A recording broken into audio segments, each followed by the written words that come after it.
Ngibingelele kuwe mlaleli, ngiyathemba usaphila-ke. Mina ngizocela kuwe-ke laphana-ke ukuthi-ke uma ngabe usamusha-ke kulo-ke leli khasi-ke leli-ke wenze okulungile laphana-ke ungixhase-ke ucindezele-ke ibhathini subscribe nje, akubizi imali kumahhala nje ukhiphishe nesenti-ke elimnyama-ke leli-ke khona uzokwazi ukuthi nezinye-ke iy'ndaba ezintsha-ke nje engizoloku kulethela zona-ke kulo-ke leli khasi-ke leli-ke.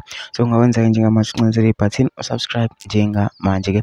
Udaba kulethele lona namhlanje sithi-ke o-MK-ke laphana kusekhiphe-ke isimemezelo ngokuzokwenzeka-ke ngoLwesithathu-ke laphana ziwu-17 July-ke laphana-ke. Kodwa-ke angifuni ukuthi wezwa ngami-ke mina-ke phela nje into engizoyenza nje ngizodlala-ke ividiyo-ke uzizwele wena-ke. Ngizocela laphana usuzwile-ke le video lena-ke ungene ema-comment section ufushe umbono wakho lolu daba-ke lolu ukuthi-ke wena-ke ucabanga kanjani-ke. Mase ucindezele nebhathini nje subscribe nje, akubizi imali kumahhala nje ukhiphishe nesenti-ke elimnyama-ke leli-ke khona uzokwazi ukuthi nezinye iy'ndaba ezintsha-ke nje ngizolokulethela zona-ke kulo-ke leli khasi-ke leli-ke. Nayo-ke le video-ke awuyithokozele. Comrades, ngiyanibingelela. Ngithi anginikhumbuze ukuthi isalukazi somlungu sesithukile uHelen Zille, wasibiza ngezinja eKZN, wasibiza ngemgodoyi. Wathi ngeke avume iMK neEFF iphathe iKwaZulu Natal. Now sihlelileke ukuthi cha akuzugcina lapho. Thina njengabantu bakwaZulu Natal abanenhlonipho sizobamba ukhukhulela ngoqo wemashi mhla ka-17 ngoWednesday lo esiyakuwo.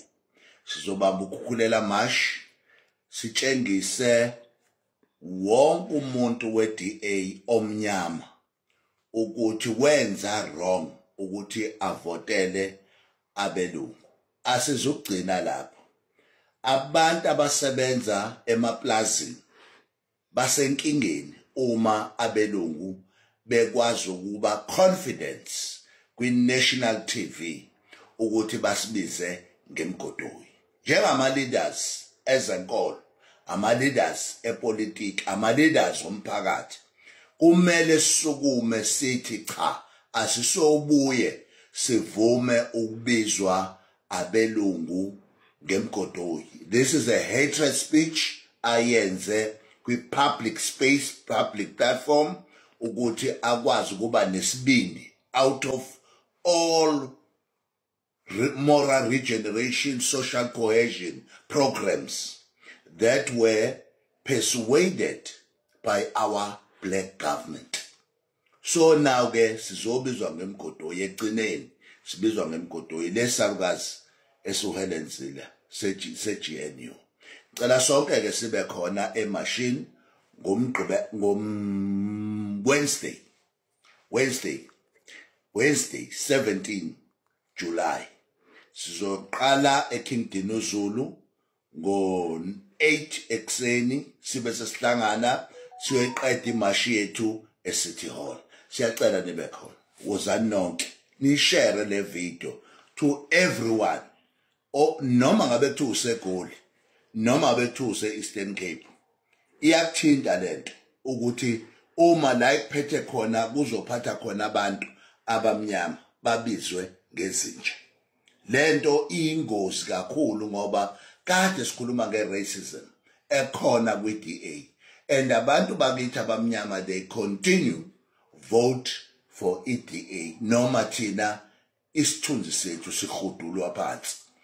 Sine application ke esiyenzayo kwi-Human Rights Commission ngoba bukube bekwabelungu. Ukhumbula uMalema uke wayikhuluma lento yamabhunu.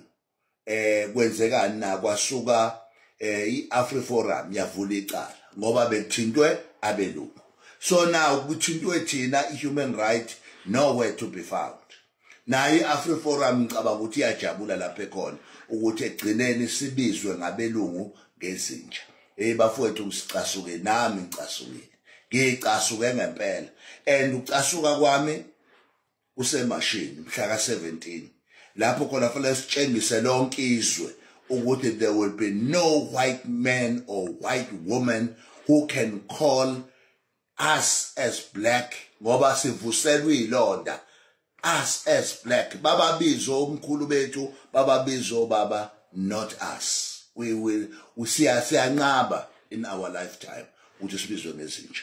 Asihlangane emashini ngoLwesithathu 17. Siyabonga.